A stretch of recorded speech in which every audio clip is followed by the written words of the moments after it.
Greetings, and welcome to an awkwardly self-aware episode of Genre Grinder. I'm your host, Gabe, and I live inside your streaming device, where I can react to any question you may have regarding this podcast. Go ahead and ask. Uh-huh. Uh-huh. I don't know the answer to that one. Joining me today is my friend and returning guest, Jim Laczkowski. How have you been, Jim? I've been good. Hey, you out there listening to this podcast, you in the audience, why are you listening to this podcast right now? In fact, if you keep listening, maybe your ears will fall off. You never know. Or maybe one of us will come over and just talk to you about movies. I'm behind you right now. Put that piece of cake down.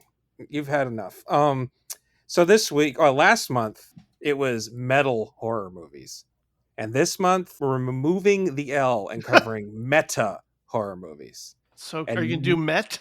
I was going to say, next month, we're removing the A. We're going to cover Met horror movies, which are all horror movies that take place in the New York metropolitan area. Wow. We're not going to do that. That's not a real thing. Oh, okay. We're not going to go into the whole Webster's dictionary defines meta as, but I'm going to do my version of it. And a meta horror movie, and I feel like we used to call these postmodern horror movies, but metafiction became really popular with the young people in the past 15 years. So now we use meta, as in metatextual. And a meta story, or in this case, a meta movie, is something that is aware of its own medium, its own genre, its own tropes, cliches, etc. But this is kind of a vibe-based genre signifier. So it could kind of mean something different to everyone. So I've picked a couple movies that represent a couple different brands of what we might call meta horror. And then I also want to preface this by saying, admitting that I picked the movies again. These were pretty much my decision, and so don't blame Jim. He had some ideas, and a lot of them I picked some bad movies here. I'm not gonna front, but there are very good examples of meta horror movies that some people like. If you've not seen a meta horror movie, I would suggest Scream is an obvious one. Of course. Videodrome is my favorite David Cronenberg movie. It's a really fun meta slasher movie called Behind the Mask: The Rise of Leslie Vernon. And then there are some other ones that we've already covered in some point or another on the podcast, so I didn't really want to go into them. And that includes Man Bites Dog, which was on the Scariest Moments thing I did with Patrick, Rubber, Cabin Fever, Detention, Tucker and Dale versus Evil, Barbarian Sound Studios, and Tragedy Girls. Those were all when I did the best horror movies of the 2010s. And now you said Cabin Fevered, but did you mean Cabin in the Woods? I meant Cabin in the Woods. Cabin Fever is not particularly self-aware. It's somewhat self-aware. You're right. I meant Cabin in the Woods. Yeah. I would say that Cabin Fever is like on the cusp. Sure. And then another one we already covered, which is really early, would be Peeping Tom. Has a sort of meta narrative, and Patrick and I covered that one on the horror movies in 1960. So great episode. Thank you. I was thinking of like examples of where this happens outside of the horror genre, and of course the main one that came to my mind was, and I just remember my friend Dan at the time, because we both had very different opinions of the movie Magnolia by Paul Thomas Anderson. And God, he just railed against the scene where where Philip Seymour Hoffman is on the phone and he's talking to somebody on the other line saying, okay, this is the scene in the movie where you help me out. Mm-hmm. And he was like, what? Why would he all of a sudden why is this turning into a meta movie moment? Like it's all of a sudden turning into Scream. And I was like, I don't know, but I love that choice. I don't care. I just think like he's being sincere. He's being real in that moment. And his frame of reference is a movie. It doesn't mean like suddenly he's aware that he's inside the movie or anything, but there are moments like that in other movies where there's other moments. I think all of Magnolia has a lot of that. There are people speaking to the camera, and the narration really I mean, it's hard to say narration doesn't make something meta, but there is something about when characters are narrating their own stories. Sure. any sort of Lovecraftian version, which takes us back to horror, I guess. So any sort of film noir or detective fiction where they're narrating their own story that has a very slight meta edge to it. Yeah, I can see that. The Blast of really Strahd. obvious one is spoof movies. Airplane, Scary Movie. Those are all movies that know their movies and talk directly to the audience and reference other movies.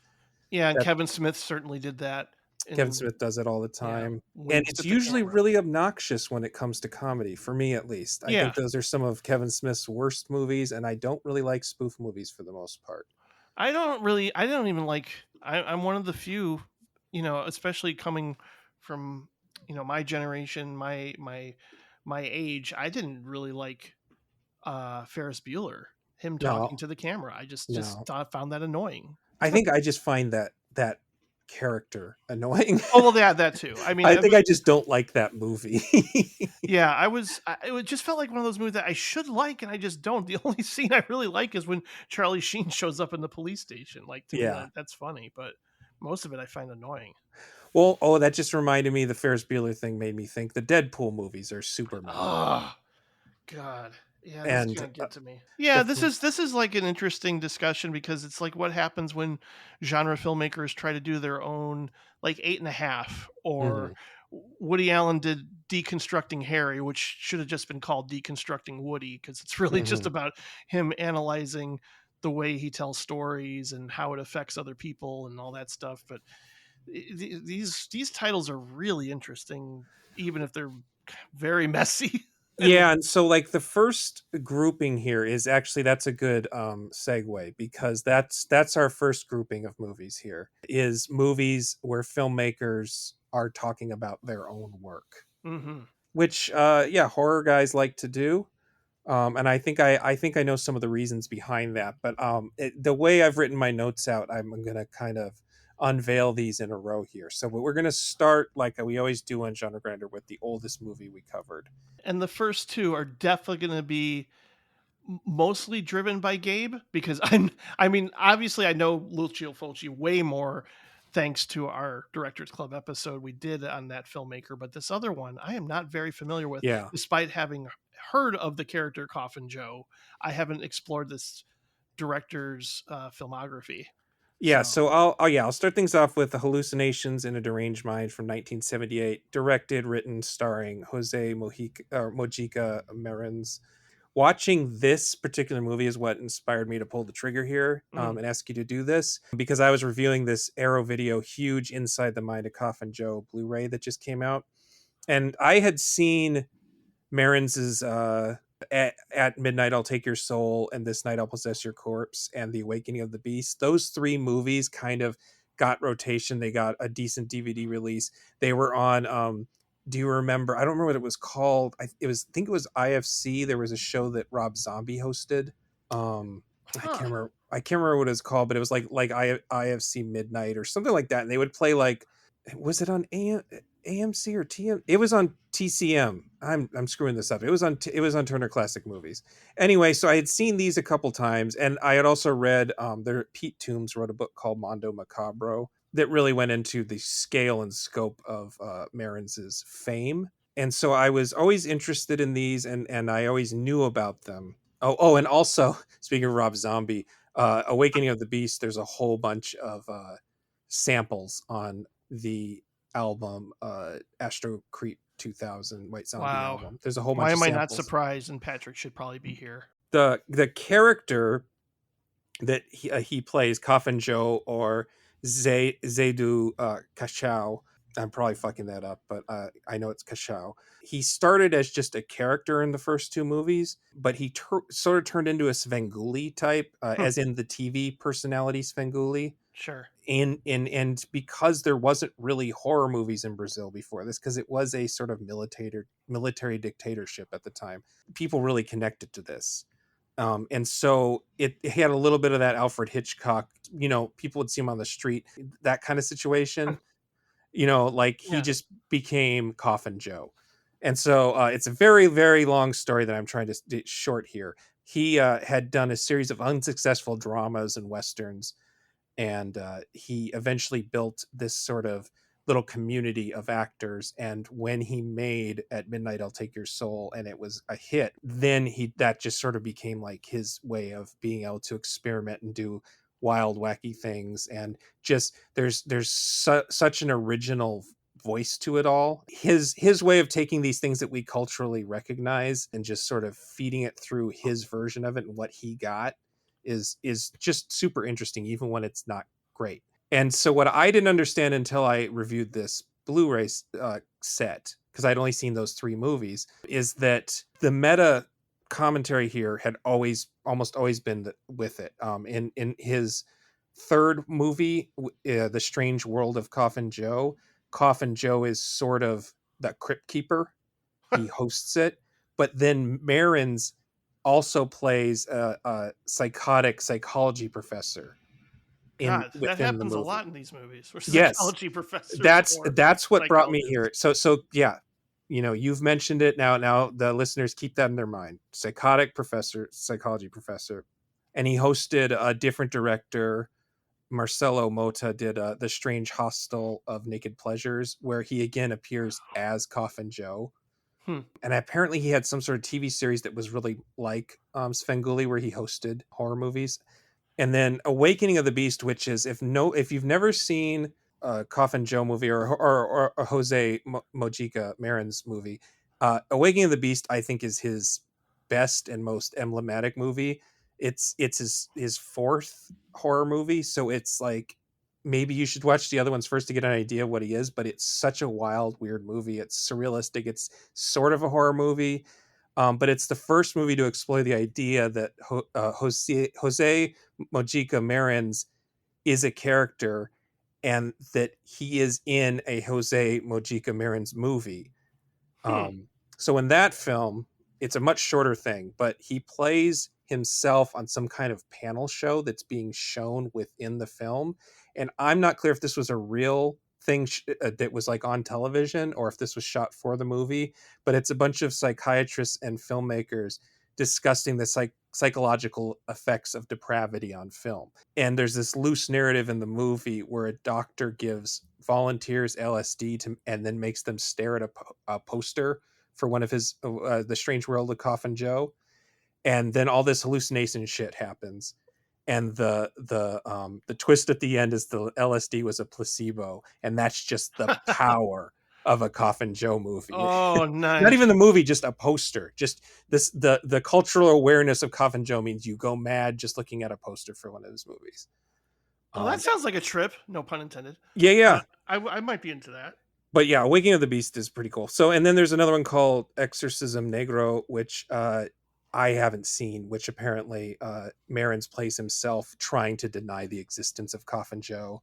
And so that one sounds a little familiar, that the idea that Coffin Joe is a real entity that exists in the world and that he needs to chase away from reality because he's made it real, which is another thing to kind of keep in the back of your mind, that there was this movie that I haven't seen, so I can't really verify exactly what happens, but there's this movie where Coffin Joe is an actual thing that is sort of haunting Marins. So that brings us to the movie I made Jim watch, which is Hallucinations in a Deranged Mind. He tied me to a chair and made me watch it. Yeah, I think that part of the reason I picked this one instead of Awakening of the Beast is that Awakening of the Beast is so much its own thing for so much of its run. And Awakening of the Beast is basically a Alejandro Jodorowsky movie before he was making I'm almost positive Jodorowsky has seen it, because it really has the same, there's so much in it that you then see in Holy Mountain in particular, done more lavishly. But and so I made you watch this one because this one is from a kind of downturn in Marins's career, and from what I understand, he was struggling with funding, and so he kind of made a clip show. That's what it seemed like to me, like just leftover footage. It wasn't even left over; it's just footage from his old movies. Oh, okay. It's almost like more than half the movie is footage from old movies. Wow. With almost zero context. So it's this sort of bizarre purity to it. It's not high-minded like Awakening of the Beast or what Exorcismo Negro sounds like. Although maybe you should be high watching it. Yeah, well, I think that it helps. But But it's very hallucinatory. I yes, mean, that's the thing is like it's like, gosh, this opening sequence is lasting like 15 minutes or something. I kind of was like, is there going to be a plot, or is this what? I mean, and then eventually I sort of gave in and sort of just went with it. But there there really is hardly anything to this story outside of the patient at the mental clinic who is having these like crippling nightmares. yeah, it's basically the idea is that there's a psychiatric doctor who was within this community of other doctors. Is I thought he was just a patient. He's apparently supposed to be one of the other doctors. Right. That's something Yeah. I and he keeps having these hallucinations about the Coffin Joe movies. And in his hallucinations, Coffin Joe is trying to steal his wife, which is a whole thing where Coffin Joe's real thing is about he's basically an objectivist who's like Yeah. thinks he is the best, the ultimate human, and he needs to breed to pass on his genes. That's his evil. He is a sadist and a psychopath, but his main thing is he's trying to find the perfect woman. So those early movies are basically him finding weird roundabout ways of torturing women into his capture, and the one that is not afraid is the one he will pass his seed on with. So this guy has this Ugh. fear that his wife is going to be that one. Yeah. And they That's bring in the real Jose Marins to explain that this isn't real to this poor man. Uh, and then they just show that's the context to just say, oh, and by the way, this is what's happening in this man's brain is he's just replaying mind frying images from all these movies. There is a couple things. The very opening is a new bit, I believe, if I'm mhm. remembering correctly, but most of it is just flat out footage from the other movies, which end with scenes of Coffin Joe going to hell and experiencing hell. A lot of that footage is recycled in this. And then it's connected by this thing that's sort of like an extra low budget version of the shunting from Society. Oh yeah. I Um, totally see that. it's just like these drapes of flesh and blobs. I wrote myself a note saying instead of flashbacks, we get fleshbacks. I knew you'd laugh I at that. like that. I I like knew it. you'd laugh at that. Yeah. That's my That kind of humor. that was a Jim joke. I was like, oh, this Totally. this one's gonna hit big. No, I Um, thought it's funny. Like I mean, I don't know about aesthetically, but I certainly thought of like Stuart Gordon and yeah, Brian Usna at Brian Usna times. in particular. Yeah. I could imagine Brian Usna having seen some of these. This one, I don't think so, though. This one was like barely released outside of Brazil, and even then, barely got a like a lot of these movies were sort of lost for a while, Hmm. even in their home country, and they sort of made a comeback when the I want to say it was the early or mid '90s. They had a sort of VHS. I think it was Something Weird Video started putting out some of them on VHS, so they got a little bit of and the Pete Toombs book helped with that too. But I mean, it would be unusual for any famous American or Italian filmmaker to have seen this film, and yet, and yet, so I want to do something I never do here. I'm going to stop talking about this movie now, having everybody keep everything in mind here, because this is why I wanted to do this episode, is because this just dawned on me and it was kind of mind blowing. It So all ties together. yeah, so we're gonna move on to we're gonna kind of talk about two movies here. We're gonna mostly talk about A Cat in the Brain, which is Un Gatto nel Cervello, which is also known as Nightmare Concert. This is Lucio Fulci film from 1990. And we're also going to talk about Wes Craven's New Nightmare.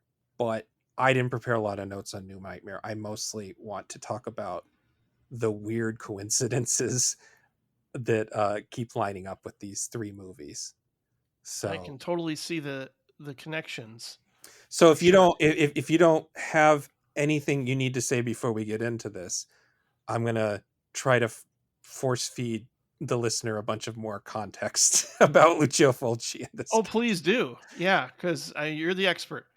So this is one, yeah, this is like I'm new to the Coffin Joe stuff, and I did my due diligent research during my review, but that's something I might have some of that wrong, but this is something I do know about. So uh Fulci, like Marins, Fulci, his salad days are in the rear view at this point. Mm-hmm. He had a hell of a, he made comedies that were very popular. He made some westerns and gialli that were pretty popular. And then in 1979, he makes Zombie 2, which is the Italian title. We know it as Zombie.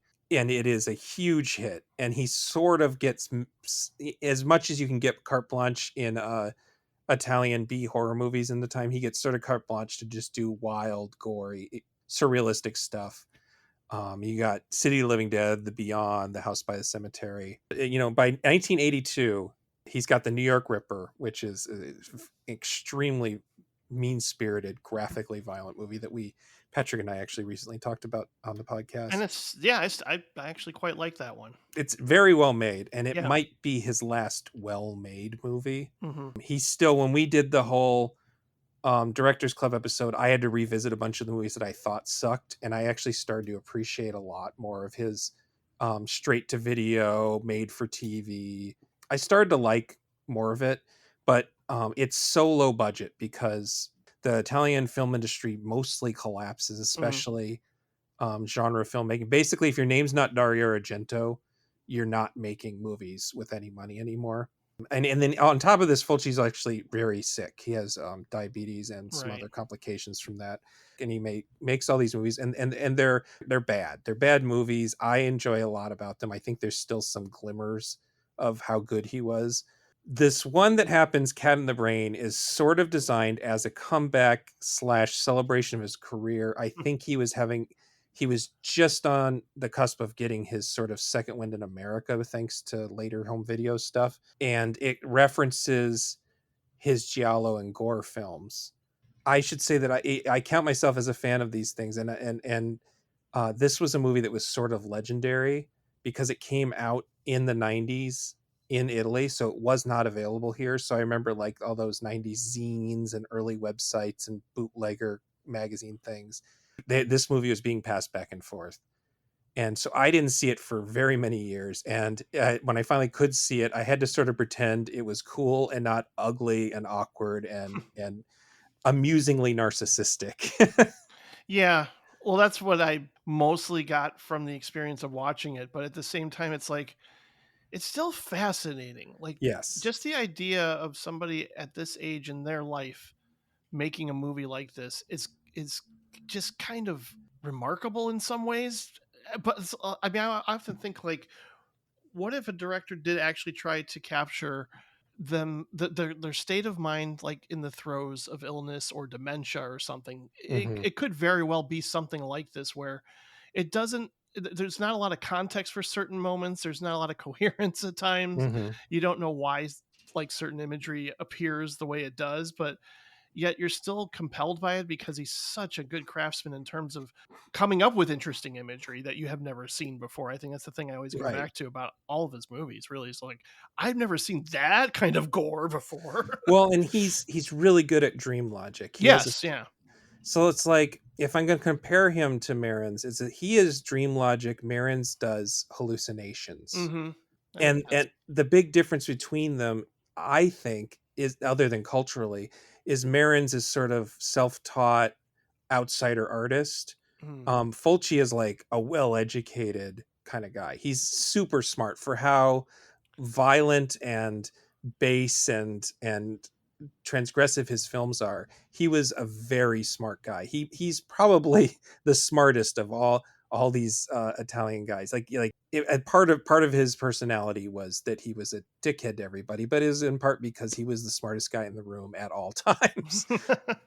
And I got that sense, even going back to something like just the relationship between like a psychoanalyst and a killer was really well handled in Lizard in a Woman's Skin. I find Yes.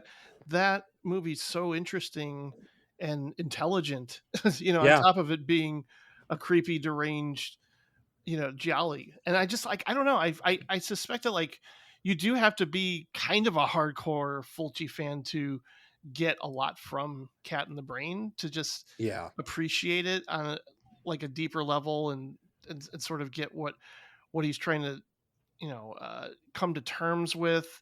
But at the same time, like I don't know, like what is he trying to examine? What does watching horror do to a fragile human mind? I don't know if he gets at anything deep, because by the end it's almost like comical. Right. And it does become so I want to go into what you just said there about the truth, like grappling with the truth of violent media and stuff. Yeah. And then the plot of this one is really quick, that Lucio Fulci, the director and person, is so tortured by his own violent movies that he has been convinced that he may be a murderer himself. And we're not going to spoil the last movie we're going to talk about, but I'll spoil this one because it's not really much, because it tells you pretty early in the film that what's really happening is his psychiatrist is Yes. using that to hypnotize him into thinking this and then killing people that the psychiatrist wants to kill, and blaming Fulci basically. Mm-hmm. Fulci himself almost certainly doesn't commit any violence. Even the ending, depending on which cut you see, is like an extra layer of joke of Yeah. the earlier cuts don't have the final gag, so it does seem like Fulci's murdered somebody, but the longer cut ends with, and now we're in a movie and it's all a joke and ha ha ha. But so quickly before we talk about that, I just want to say that as a movie, and I think the thing that holds this one back that could have really been a lot better than Hallucinations and A Dangerous Mind is that both of them are TV sitcom clip shows, right? Yeah, more or less. The problem here is that Fulci doesn't have access to his own movies. He's scenes from two of his movies and from some movies he produced for television. It's Sodoma's Ghost and Touch of Death he directed. Right. But Murder Secret, Massacre, and Bloody Psycho and Hansel and Gretel, he did not. He had a Lucio Fulci Presents TV show thing. So on top of, he didn't really direct them. There's rumors that he actually did co-direct Hansel and Gretel. But on top of that, these are all TV movies. These are really, really cheap. So you're missing all of that viscera and coolness of those really good Fulci gore movies. Like if Right. you could include clips from New York Ripper here, I think the impact would become a lot more. Instead, you're doing Touch of Death, which is already a comedy. So when you see footage of a man killing a woman, it's sort of comedic Mm-hmm. instead of shocking and gross. That's what surprised me, even though I was aware that he started out in comedy. And Touch of Death is a pretty bad comedy, but it is sort of like a Bluebeard comedy. And that's where there's a scene in Cat of Nine Tails of a man eating a dead woman. And that's where that comes from. But I think that really hurts this movie. So it's celebrating Fulci, but we're not getting to see clips of him at his best. The true blue Fulci. Whereas Hallucinations in the Dangerous Mind, in a Deranged Mind, has all the best clips from all these earlier movies. Yeah. So. And it makes you feel like you're trapped in that that frame of mind for so long. Like I also was watching going, man, I don't know. I do need some warnings sometimes for the spiders and the bugs. Oh yeah, I forget. Yeah, that's a big thing in Marins' movies. Is like when I say he tortures women in those early movies, a lot of that involves just putting spiders on them. Wonderful. Which to me doesn't frighten me very much. Oh, you're so lucky. But it's like it feels a lot less serious than like movies where women are literally like well, not literally because it's a movie, but are like skinned alive or raped or something even worse. Like he's putting a bug on you. It's sort of quaint in comparison, which is something that's kind of enjoyable about it. Yeah. I guess I should lighten up sometimes. Like heck, But I mean, if it's your phobia, I'm not going to hold that against you. Yeah, I know, but like there is like moments throughout any movie where I just kind of go, oh, come on, you don't need to freak out. But so yeah, I guess if you have spider phobia, there's a lot of spiders and tarantulas. But still really interesting imagery. Like there's like a tunnel made of body parts. Yes, that's from the second one, if I remember. And then and in the context of that movie, that's the only color scene in the movie. It's all black and white, and then he goes to hell, and it becomes color. It's sort of like Jigoku. Did you ever see Jigoku from like 1960? It sounds familiar. It's like a bunch of juvenile delinquents doing juvenile delinquent things, and then they go to hell and have these horrible visions of hell, and it's Oh, okay. super gory That's for when right. it came out. Yeah. Yeah, Okay. it's kind of like, it kind of has that vibe to it. But No, again, but it's very kaleidoscopic at times, and I'm kind of like mhm, really like ooh, like creeped out and grossed out, but at the same time I find it beautiful. It's like a weird sort of yeah, like push and pull with the imagery sometimes where I'm kind of like, oh, I don't know if I can handle this, but yet at the same time it's so remarkably like artistic. I don't know right, how else to put it. It's just I'm kind of amazed by some of the visuals, but at the same time, the movie is just mostly that. yeah. It's just But you really have to like adjust your expectations and of like what a movie is while watching it. It's mostly a hallucination. and it's fascinating for me as it's art from someone who hasn't trained to be an artist, who Mm, trains themselves and trained with other people. Again, where Fulci knows how to do editing tricks to make reality not make sense, right. which Right. is something that frightens me a lot more when movies do that kind of thing well. That's much more frightening to me, because that plays with actual memory and consciousness can really be fucked up sometimes. I mean, that's why people have anxiety attacks and stuff. So that to me is more frightening, but it's a different kind of thing. And Well, the idea um of losing your mind, I think, in yeah, yeah, general. You know, right. he even says, "I feel like I'm going crazy, as if my brain's being eaten by a cat." And I'm like, "Yeah, I understand. I know where you're coming from." And it has that fun, that's one of my favorite things in that movie, is that sort of cat puppet that's literally Yeah. eating a brain. I'm like, "Oh not well, not you super know, convincing, but yeah."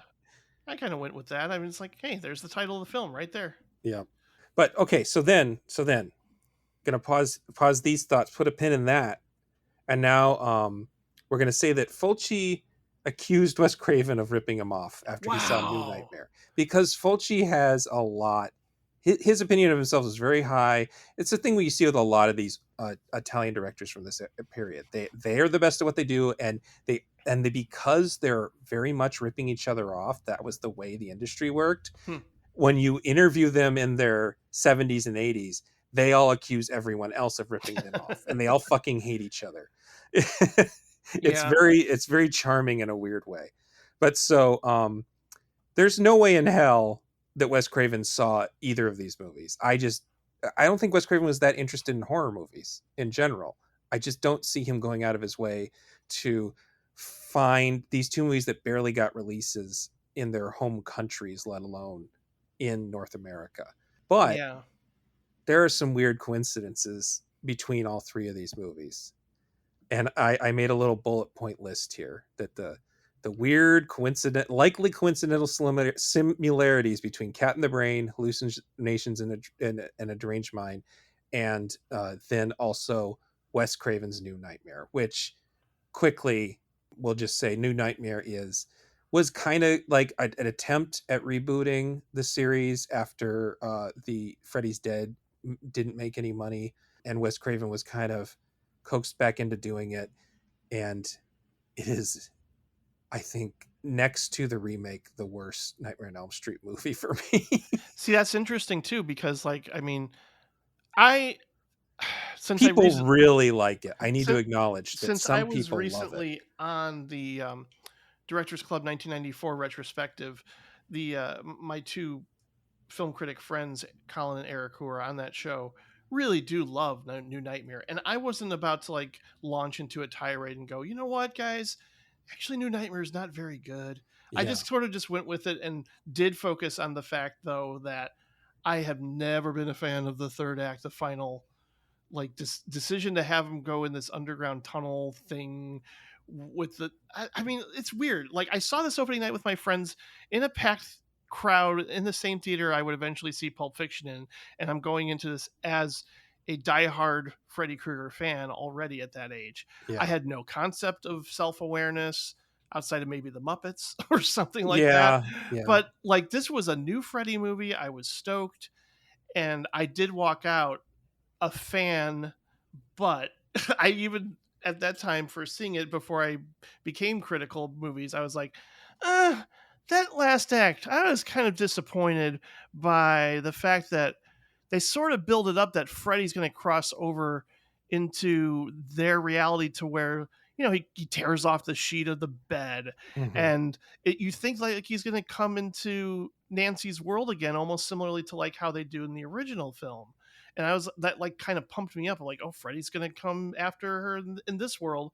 But no, I guess he just sort of kidnaps her son and takes him to this underground lair place of, you know, it's like another boiler room kind of It's another, setting. and the big special effect is a big dumb tongue. Yeah, It's made like 10 years after Nightmare 3, and it's like a quarter of the imagination put I into know. And it the just production really design. disappointed me because it felt like it was building to something really special, but I still acknowledge, especially now, I see a lot of flaws. I mean, I really do think like the best parts are, Nancy interacting with John Saxon.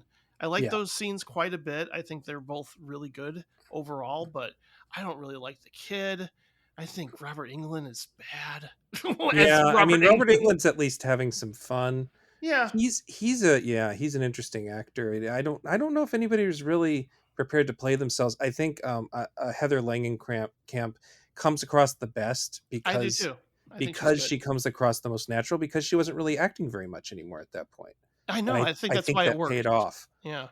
That's the one thing I can say is like I think she makes it worth watching, but I'm still very disappointed by the I whole think it's film. just boring, and the scenes where Wes Craven's explaining. So the idea is that I laugh at that now, and I if Wes Craven doesn't keep making Nightmare on Elm Street movies, this eldritch horror that is Freddy Krueger will enter our reality and start killing people. So he needs to make another movie to stop this from happening. And there are these really long, boring scenes of him explaining this to people, and it just doesn't have much going on. And we can say it was worth it because I don't think I don't think Craven makes Scream without this sort of Oh being in yeah. his mind already. I know he didn't write that script, but I think that when this movie didn't make a lot of money, he just didn't have that out of his system yet. And I think Scream is a much better version of it. And I think that there's a lot of direction. For Scream is such a slick movie, and you see like the beginnings of that slickness, which is super important to that whole era of slasher, self-aware slasher movies. Even the one, like they all felt like Scream ripoffs, even when they weren't directly being meta at us. Yeah, like the Halloween H2O and H2O, Valentine, Urban Urban Legend. Legend. Yep. The were the ones that were loosely based on a teen book. I Know What You Did Last Summer. Uh-huh. All that Yeah. stuff. Yeah. I mean, it had this cool slickness to it that really went out of favor real quick. Like Oh yeah. there was a period there in the early 2000s where it was like, nah, this ain't no bullshit corporate garbage. And we've gone far enough that I now we got can look tired back. of seeing the Dimension logo pop up. Yeah. Like, oh no, it's another one of these. It's Yeah. Phantoms or Soul Survivors or Yeah, yeah, whatever. yeah. Yeah. Exactly. And so no, we've gone far enough now that we can recognize how good some of the at least the filmmaking was. Oh So yeah, no, and Scream really just and like Scream I is had just a good zero movie all issues around. with that Yep. movie. Like when I saw it in that another one I saw opening night with a packed crowd, we didn't know what we were in for, and it just everything about it worked. And so Scream was really, yeah. So I know where you're coming from. Scream was a very important movie to me at that time, and it's one I feel like I can look back at and it's still really good, which is great because a lot of the stuff I watched as a teen and child, I watch again and I'm like, ugh. Yeah, but like New Nightmare is, I mean, It it's feels not of scary, its it's time in the silly. worst way. Yeah, it It kind of does.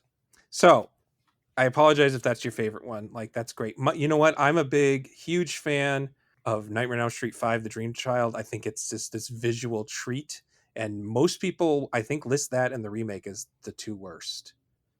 Yeah.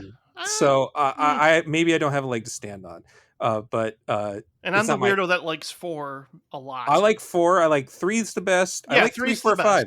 I'll Yeah. watch 3, 4, 5 in a row, and I'll watch Freddy vs. Jason. I like the original. I think the second one's kind of dull without all the gay subtext. It's kind of forgettable. Hmm. So anyway, that's where I'm coming from. That's my opinion. That's also Jim's opinion. I kind of was hoping you would be a big fan of it and argue with me a little bit on this and push back at least. But it seems like we're kind of on the same It's weird though. Like it's what I mean. I was with every rewatch over the years, it just kind of goes down for I just me. don't watch it anymore. If I start to Yeah. do a series watch, like I just don't watch it anymore. I don't watch that or the remake. The remake is really god awful, though. It's Oh yeah, not it's nearly as bad as unwatchable. we have to say that much.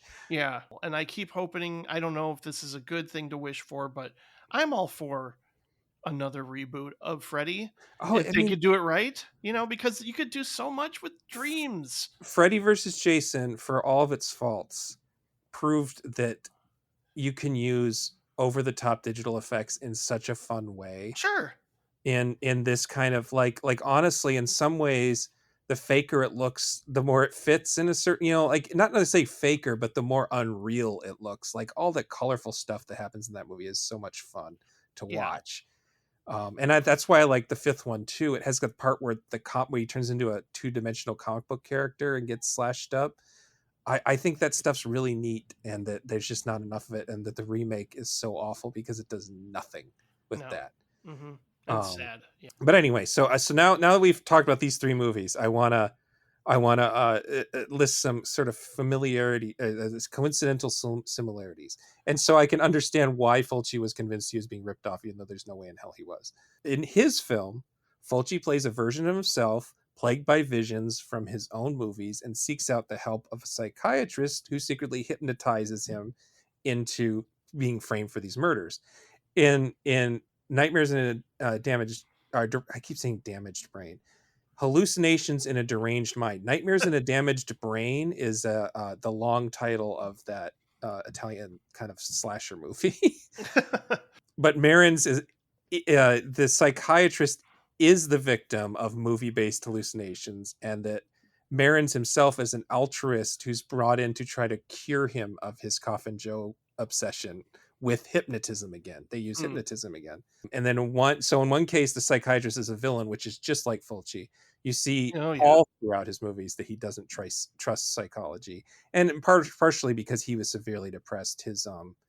Uh, he had a daughter and a wife die, or no, his wife died, and his one of his daughters had a horrible accident and Mm. was disabled from it. So he had a rough life, and so he has this innate distrust of that kind of doctor. You see some of it in City of the Living Dead. One of the main characters is a Yeah. psychiatrist who's not helpful and is dating, or not dating, but sort of badly involved with one of his patients. In the long run, I think Fulci's, like I said, I guess I already kind of said this, but the ideology of Fulci movies is dulled, but in Hallucinations and Deranged Mind, it's sort of like it's so dark and irrational that it's like sort of made stronger. Mm-hmm. Yeah. Um, Yeah. I mean, even if it's overkill, it's still like yeah, fascinating. And I mean, the idea that someone's art gets to them to the point where it can cause some kind of psychological damage, or at least like, I mean, it's causing these feelings and hallucinations and stuff. I think that's all interesting. yeah. So then I'm going to bring up a thing, and this is going to be a surprise that I kind of warned you about, but this is a surprised four-way comparison, because there's one movie that Lucio Fulci definitely saw, and that's Hmm. Dario Argento's Tenebrae. Oh, Also that's right. insane. So Tenebrae is also semi-autobiographical. It is a giallo movie in the 80s, so it's a little more bloody, but I should say so both Tenebrae and New Nightmare being the movie that Fulci claims ripped him off. Both those movies are semi-autobiographical, and they're meant to purge each director's frustration with being artistically pigeonholed. Argento wanted to make fantasy movies, but Inferno flopped, and he was forced to return to giallo thrillers. Mm. And he is dissecting his own storytelling conventions. Fulci, by most accounts, was still happy to be the horror guy, but was frustrated with his lack of opportunity and his lack of budgets and stuff. And then Craven very famously did not want to be a horror guy and kept trying not to be a horror guy. Even just moving slightly away from it in something like Serpent and the Rainbow, it just wasn't making money, and it wasn't working. And so he sort of had to return to New Nightmare, and then he has a chip on his shoulder the whole time. you know, in Marins's case, he just has run out of money and he's still having a good time. I think Marins is sad because he doesn't have the freedom he once had, but he's still happy to be a showman. But in these other cases, these are guys who are frustrated with what's going on around Yeah, them. I was gonna say all these films seem made based on a restlessness or Yeah. frustration with their art not being what they want it to be. And I You mean, know, how else can you make a movie where you star as yourself, the tortured filmmaker, if you're not a little obsessed with your situation at the and that's why moment? I want to give New Nightmare credit because it could have been. I mean, I think it would have been too much like Cat in the Brain if Wes Craven was the main focus of Hmm. New Nightmare. But focusing on Heather Langenkamp, Nancy, was kind of a nice touch, Yeah. and that's what at least carries it a little bit above and beyond for me at least. But it's just I don't know. Like I think getting that indulgent and self-aware and just thinking deeply about well what is my art not only doing to me but doing to the masses Yeah. is a really interesting thing to explore, and And all of these films do it in all different f- ways. all four of them, including Tenebrae, all Oh four of yeah. them are either satirizing Hmm. or at least commenting on the reactionary assumption that violent entertainment can only be made by violent people and that it will cause violence. This is something that's also the theme of Videodrome.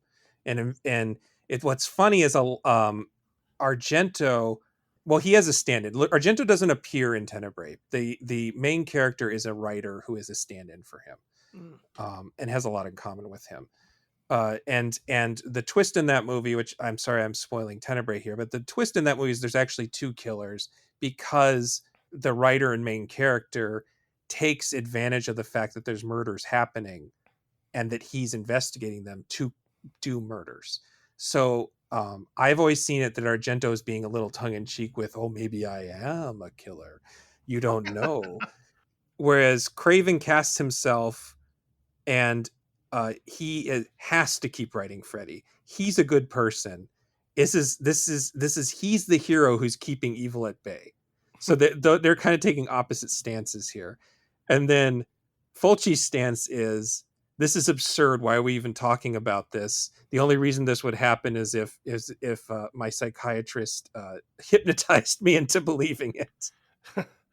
Yeah. Oh, I think he has severe distrust. Like, I think he thinks psychiatrists cause damage. Yeah, Yeah. exactly. He thinks that he doesn't want to talk about his feelings. Right. And so these are the way these men are dealing with this. And David Cronenberg in Videodrome kind of comes up with the idea that yes, the violent entertainment does cause damage if you do something to the footage, Mm, and it like becomes contagious, but that in reality, the people who are railing against the violence are themselves the actual killers, sort of.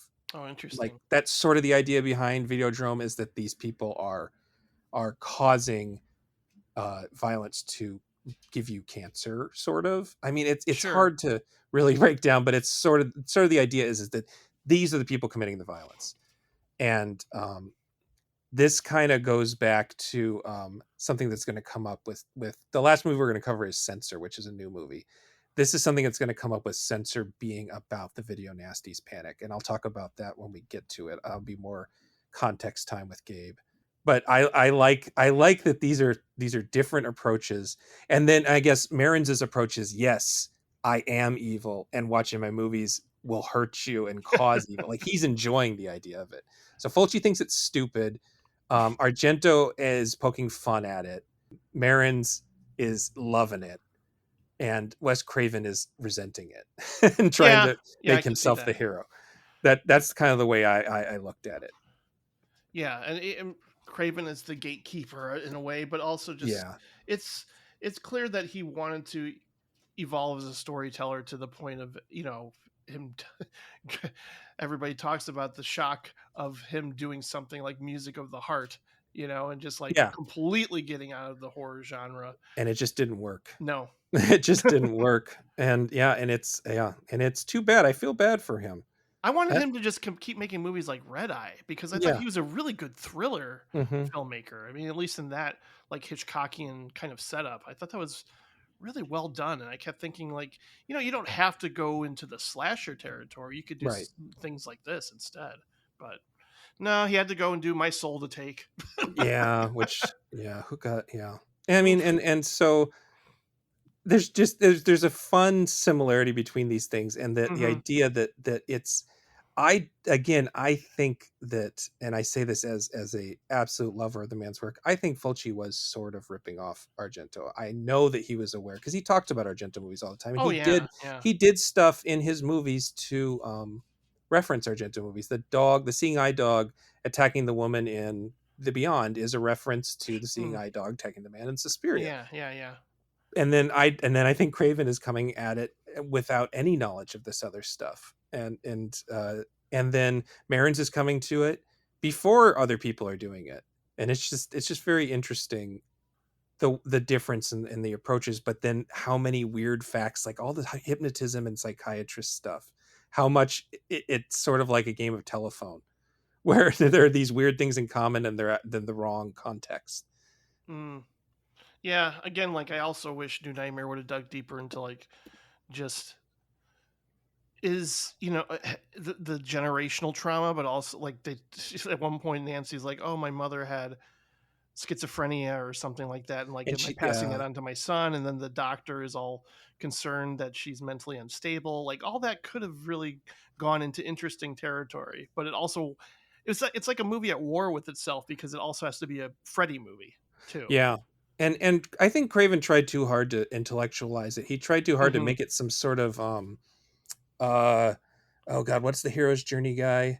Um Campbell. yeah, he tried to turn it into Campbellist, like discussing the nature of evil in Yeah, yeah, fiction. that It doesn't really work. And I think Fulci, another thing I think Fulci, not only could he have used his own footage, but he goes out of his way to not do any self-assessment, and he could have done interesting stuff with, like, eyeballs, for instance. There's so oh, much eyeball violence in Fulci movies. Well, like, do a thing about eyeballs. Do more eyeball stuff. Or there, he's accused of being a misogynist all the time. Do something with that, because, like, there's misogynistic things in his movies. There's misogynistic interviews with him where he says he doesn't trust women, and everybody attributes that to his wife dying and him just becoming severely depressed. hmm. And so there was stuff he could have done if he wanted to, but he just doesn't want to do self-assessment. He just wants to be the guy in the movie, sort of, and make a clip show. Yeah, and guys like Kevin Smith just like, he just like kind of reveled in that stuff to where Yeah. by the time you get like Jay and Silent Bob reboot or whatever the hell it was, it's just like the Ouroboros kind of Yeah. approach. It's just like at one point Kevin Smith is playing himself in the movie, but he's also playing Silent Bob, and I'm just like, oh my god, this is out of control. I mean, I got sick of it with just Jay and Silent Bob Strike Back, and Yeah, that was pretty early in the game. I still laugh at the Miramax stuff towards the end. Like that's Yeah, the I mean, only there's thing good about it. jokes. There's Yeah, good jokes for sure, the but Goodwill Hunting too. yeah, That yeah. stuff is funny. Bomb and the Phantom. He was the Bomb and the Phantom. The fact that it doesn't Ben Affleck play two different characters in that? Oh yeah, that also yeah, that gets confusing. I don't know Yeah, why. It's just that's weird. kind of funny, I suppose. Yeah. No, the best joke in that whole movie actually is the one where Gus Van Sant can't pay attention because he's busy counting his Yeah. his money from Goodwill Hunting. Yeah. That's a good joke. I'll give him that one. How about that? They should have had Wes Craven doing the same thing with Yeah, I'm too busy counting my receipts from my residuals from Nightmare on Elm Street. Though the real joke there would have to be that he didn't get those because it was New Line, and New Line was Oh. famous. Robert Shea was famous, so like he didn't get much for that, and then that became a big around about 10 years after that. You have the big lawsuit between Peter Jackson and New Line That's right. because Yeah. of them pretending that Lord of the Rings wasn't profitable and that they don't have to pay him anything. Oh my see god. now, see now, if you somehow made a Freddy, he made that outside of New Line, it might have worked better because then he could have Mm. talked more shit about New Line. Yeah, that would have been fun. You know what's not much fun? Our The, next film. the last horror movie. So moving beyond that whole thing, a different kind of meta movie is a movie that is aware of its medium, and it's like the medium itself is something. And so a lot of found footage horror has that going on. Another movie that does that is Fight Club. Fight Club does that really well. Fight Club does the whole thing when you're watching the movie and the movie itself is like part of the story, and the joke that Tyler Durden's in the theater with you and that kind of stuff. Oh, Gremlins 2, beautiful job with that. Right. Yeah. Completely until this second forgot Gremlins 2. That I saw in the theaters. I guess that was maybe my first. Yeah, I saw that in theaters as a kid. Yeah. So that was a big one for me. I loved that movie.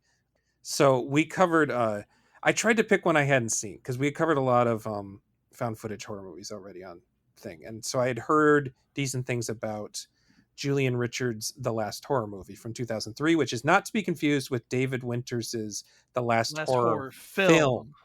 And that is a pseudo sequel to Bill Lustig's Maniac. Right. Which is itself actually kind of a meta movie because it takes place at Cannes, and Caroline Munro kind of plays a version of herself.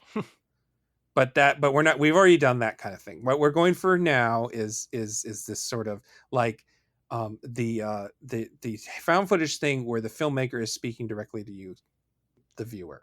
Yeah. And so this was one of a handful of movies that was released under Fangoria's defunct Gore Zone label. And it was on DVD here in the US via that. And I don't know about you, but as someone who spent a lot of time at used DVD stores, this was everywhere. This looks familiar. Yeah, I saw the cover and I'm like, I know I've seen this before. So many people bought this or got it and didn't want it and sold it. And it just sat on the shelves of the used place, which should have been my first cue that it probably wasn't very good. If something is omnipresent at the used DVD store, it's probably a bad Or maybe they were afraid they were going to get killed by him if they took it seriously maybe it enough. did freak him out too much. The British Patrick Bateman talking right into the camera. Oh, boy. Well, and the idea here is very, very clever in concept. Yeah. Is a serial killer has recorded over a rental tape and returned it to Blockbuster or mom and pop store or whatever, back on the shelf. It's still labeled. You've tried to rent, well, let's say Wes Craven's New Nightmare. It's 1994. You went to go rent Wes Craven's New Nightmare, but it's actually a real video of a real murderer doing snuff shit. That's a really genuinely freaky, like, that's good. Yeah. It's like Henry Lee Lucas if he just decided to record over VHS tapes and put them in videos. And that's the problem with a lot of found footage is what's the purpose here? Why is this found? Why was this made? Who is this made for? Why didn't someone put the camera down? Like that. This is a really clever way to get around all that. And why was this discovered is another one. Unfortunately, and we won't even talk. I'm not even talking about the execution here. Unfortunately, there weren't a lot of mom and pop shops renting out stuff in 2003 on VHS. It was really on its way out. This movie was made almost 10 years too late, maybe more like 15 years too late. If this was made in 1985, it's a fucking great idea. And I bet that it would have a reputation with kids who rented it and convinced their little brother that no, this is real. We rented something else. Yeah. I love that idea, but yeah. Well, and another thing they do badly is they open it with regular credits. Mm-hmm. Yeah. It doesn't open with just like him introducing himself. Like there's an opening credit thing. Yeah, there's like a diner, like they're trying to do a slasher movie. Well, even before that, there's like literally just credits, like the film you're gonna watch with like canned crappy library scary music. Mm-hmm. Okay, It should just go straight into the fake movie. Right. Which is a clever idea that there's like this crappy slasher taking place at a diner, and then that gets interrupted. That's okay. You don't even need to do that well, and it would still kind of work. It has a good idea, and it's just not there. It's just not. Nah, I didn't really. I didn't like the lead guy very much. I will say, I think he is a good actor. And I Yeah. think he sells, because he has these soliloquies. He's a sort of Patrick Bateman type. He sells these really, really asinine things that only a, you know, sociopath who thinks he's God's gift to the world would say. Mm-hmm. That's hard Yeah. to do. And I think he does do that part right. Yeah. I Um mean, sometimes I roll my eyes though because it almost becomes funny games esque where he's like addressing the camera. So you want to see this? You want to watch this? Why do you want me to watch? Why do you want to watch these brutal things I'm about to do? Like he yeah. does that at one point, and I kind of go, "Oh boy, well, I'm watching this. I'm sorry." It's almost like they're trying to guilt me into like enjoying it or something. I don't know. I mean, it's like you become a participant in the narrative in a way. Like I don't know. It's not choose your own adventure territory, but it's something like along those lines where they're like, you gotta think about why you're watching what you're watching, and if Mhm. it's like, uh, think about your own morality. Yeah, and there's something about the idea of this character over intellectualizing it that could Mm-hmm. be cool, but it really does feel like it's the filmmakers over intellectualizing Yeah, it. yeah. That's what Well, I get and out of it. the big problem here is that there's another movie that does it so much better that I didn't talk about because we talked about it on the scariest movie moments, which is Man Bites Dog, the French film. Oh yeah, 100%. And everything that movie does right, this movie doesn't do right. And I did find a short interview with the director on JoeBlow.com where he claims his inspiration was he read the Stephen King nonfiction book Dance Macabre, Hmm. and he got him thinking about the War of the Worlds, the Orson Welles War of the Worlds, and how that movie scared people, or that radio play scared people into thinking it was real, and how Texas Chainsaw Massacre was advertised on the basis that it was a true story when it wasn't. And then Blair Witch came out. Oh yeah, everybody thought that was real And for a so he while. was connecting those dots in his head. But then later in the interview, he mentions that he was aware of and studied Man Bites Dog. And so you're like, Okay. oh, well, you have all these good ideas, but it kind of seems like you just tried to make Man Bites Dog in England with VHS. Um, Yeah. And I don't know, the kills aren't that interesting. I mean, a lot of the no, I mean, okay, yeah, we can go into that right away. We can setting just people say, on fire and all that. I'm like, as as something released under Fangoria's Gore Zone label, there's no fucking gore in this I movie. know, I was shocked. Yeah. And it has that dirtiness to it of it, Mhm. like if you had some good gore in this movie, it would be really disturbing. It would be really icky because it would Yeah, it's feel got the more real. digital grain and yeah, it's Yeah. like it's shot on a Sony camera you could buy at Best Buy or something. Yeah. So like early digital quality. Like this is Yeah. something that doesn't need to be on Blu-ray because it couldn't be on Blu-ray. It doesn't get that high of resolution. And so it could have worked. So yeah, I'm losing my train of thought. So yes, the violence is not cool or scary or shocking. It's almost all out of frame, and I'm Right. guessing that was actually to save money because it's expensive to do uh, gore effects.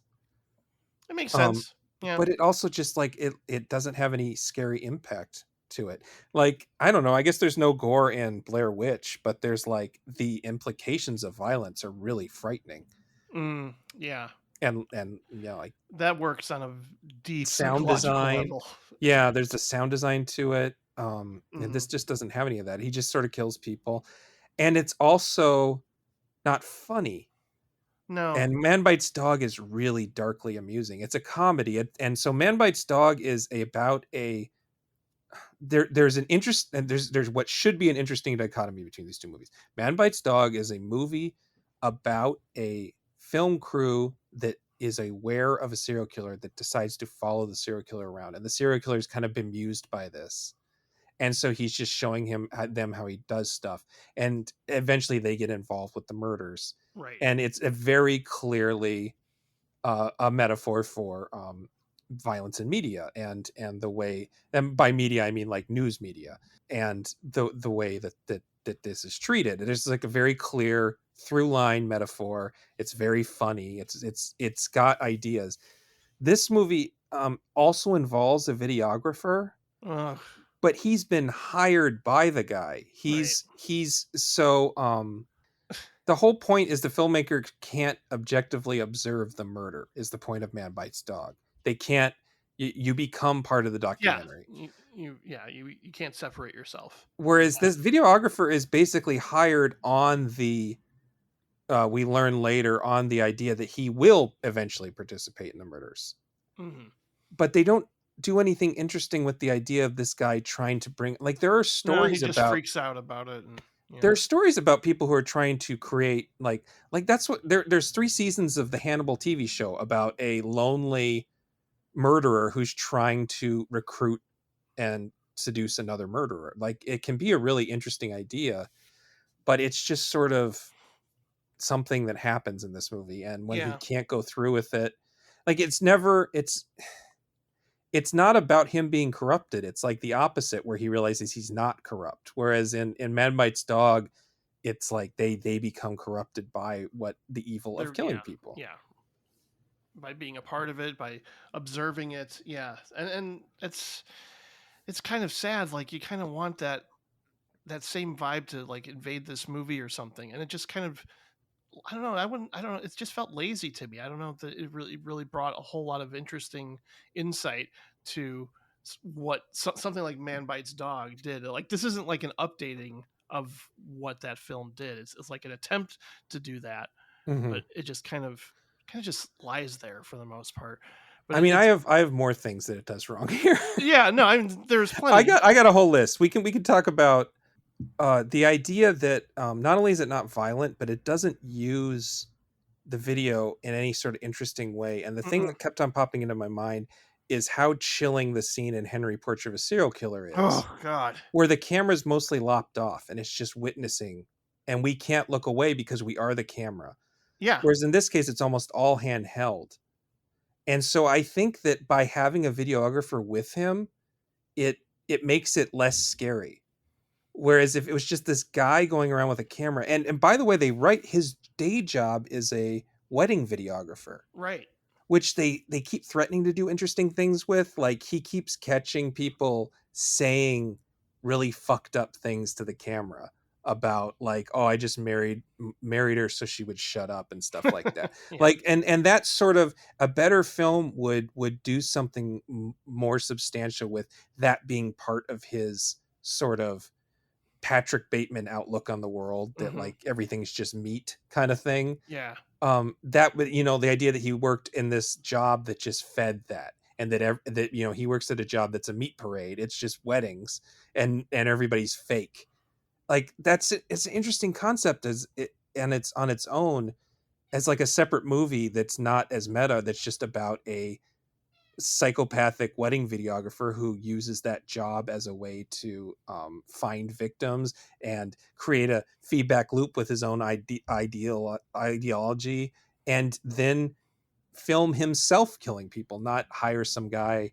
It's like, I don't know, it's just like the ideas are there, the director gets a little too, he overthinks it. Yeah. It gets a little smug. Like, I you don't have know. he's working a voyeuristic job already. It just Mm-hmm. seems like that's when it comes to that. Oh, he's a weddingographer by day. I'm like, oh, that's really clever. That's a great thing. Like, but it just isn't. It just doesn't do anything with it. No, and yeah, and it's funny, when I was watching this, I was thinking, I'd like to watch something. I don't know. I don't want to say with like more of a sense of humor, but I mean, he takes himself seriously, but also it's just, there's this really kind of out there. I'm sure you've seen it. This, and it's obviously not necessarily in the same vein because it's not, found footage, but Jeff Lieberman did this movie called Remote Control, Hmm. and I watched that a lot as a kid. I used to I watch was it on VHS. Yeah. Yeah. And just the idea of aliens making this mind control video that they put into video stores, and whenever somebody rents it and watches this video, they become psychopathic killers. I just thought that was such a fun, cool little concept. Again, maybe it becomes more of like towards the end a typical like confronting the aliens and blow things up kind of Mhm. approach to the story, which is disappointing because I honestly thought that idea itself really brought a lot to that. Just what does it mean when you watch these movies, and what does it do to your mind? But at the same time, it's also a fun B movie too. Mhm. But this wasn't fun. I don't know. Mhm. I wanted something else, and it just didn't flow. It just didn't work. I just kind of got bored watching it over, especially him. I just didn't think he was an engaging, charismatic character to follow for the whole movie. I mean, and I also think if we're just looking at this from the standpoint of a meta horror movie and a discussion about horror movies, Mhm. the fact that he has a videographer with him means he's just talking to the That's cameraman. He's true. not Yeah, talking to us. right. That's a good Like point. sometimes he is when he's by himself, he's talking to us, but as soon as we know there's another guy in the room, it just feels like he's just doing a Hannibal Lecter and just describing his ideology at someone, Hmm. Yeah. and it uh, there's a way this could work. You definitely have to change the name of the movie if you remade it, but there's a way this could work. It's like The Last Exorcism Part 2. Yeah, yeah, exactly. The only other meta thing in this movie is that can't remember if his sister is Oh, ex yeah. is in a play, and she has to practice dying for the play, and That's they right. film it. Yeah. So there's like a third level of meta to it, which is sort of clever. There's a lot of Yeah. good ideas here. There's a lot of good ideas. You could make this into an interesting movie, but it just doesn't work as it is No, now. I felt pretty disengaged by it, whereas Censor, I Yes. quite like. So Censor, we're going to go way forward in time. We're going to go more into the idea of the medium itself being evil, which is another just different kind of meta, but still kind of in the same category as the found footage thing. Mm-hmm. And this is from 2021. This didn't get much release, but it is on Hulu. If you want to watch it, I think it will be on Hulu in perpetuity. It's just one of those things that Hulu has. I think Disney or Fox must have had the rights to it. This is directed by Prano Bailey Bond, and this is her feature debut, but she had made a short version of this that she expanded into Oh. the feature. Hmm.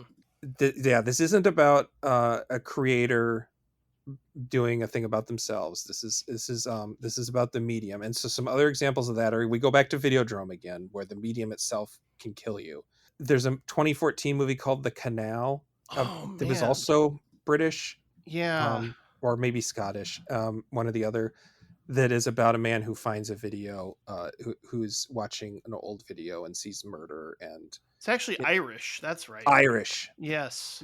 I remember seeing this. It's pretty good. There's a not very good movie that's very popular called Sinister, where Ethan Yeah. Hawke finds a video of murder and stuff, and I mean that's probably the one more people have Yeah, seen.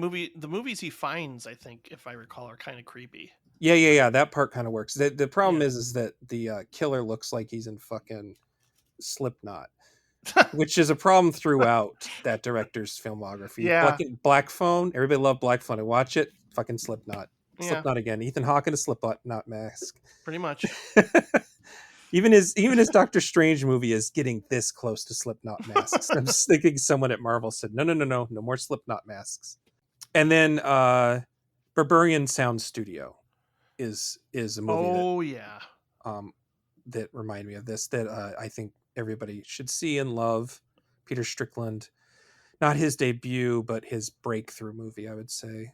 There's a great box set in the works, I think. Yes, Yeah. I haven't seen his first film still, so I need Yeah. to. It's good. I don't think I need to own his latest one, but man, those middle three. I know. Well, I guess he did a Bjork concert movie too, which I haven't seen. But Oh, his wow. That's cool. middle three fictional films, just top of the line. This reminds me of that. This is a movie that when it was coming out, when I saw the trailer, to make it meta, it was like one of those things of like, did someone accidentally make a movie just for me? Gabe Nip. That's what we call it. Yeah. Like, the idea here is that this is a movie about a woman who works for the BBFC, the British Board of Film Classification, as a censor at the height of the video nasties moral panic.